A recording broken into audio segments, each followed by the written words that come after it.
All right, so I'm going to work on number 16.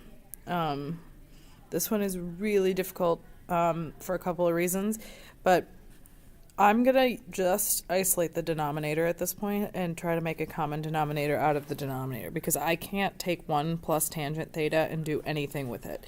So 1 as a fraction is 1 over 1, and tangent as a fraction is sine over cosine.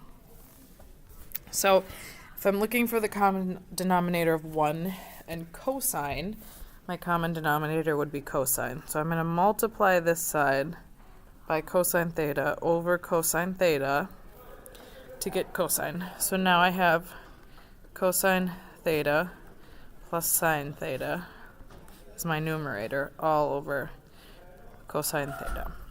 So that's going to be kind of my first step, is just fixing the denominator.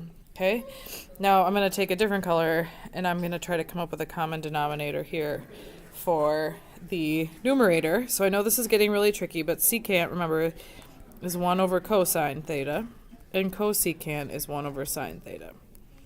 Okay, and I can't do anything, I can't add these because they don't have a common denominator. So just like if I asked you to add 1/3 and 1/5, there was nothing between them that could be a common denominator except for multiplying them together to get 15. So same thing here. There's nothing I can really do besides multiplying sine and cosine together to get a common denominator of sine theta cosine theta. Okay, so I'm going to multiply this one by sine theta over sine theta, and multiply this one by cosine theta over cosine theta. So I have sine theta over sine theta cosine theta plus cosine theta over sine theta cosine theta. Okay. Need to print and make copies. And what we have here is then sine theta plus cosine theta. We add across the top all over sine theta cosine theta. So I have a numerator and a denominator, and they look pretty darn crappy, I would say. So remember, this was my numerator in blue here, so I'm going to write that first.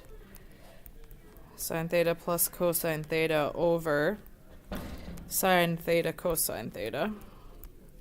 And then divided by this whole chunk. But when I divide fractions, I multiply by the reciprocal. So I'm going to put times, and then I'm going to take this whole thing and flip it upside down, because I don't want to write it as a fraction over a fraction. That looks yucky. Plus sine theta.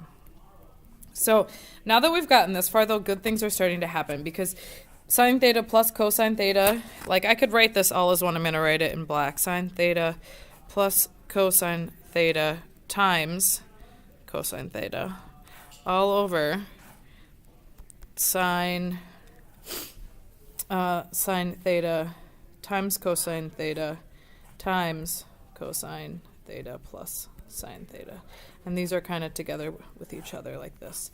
And so I'm hoping you notice that this sine theta plus cosine theta and this cosine theta plus sine theta can cancel out, right? If I had 2 times 3 over 3 times 5, these 3's would be the same and I can cancel them out. So that's what I'm doing now.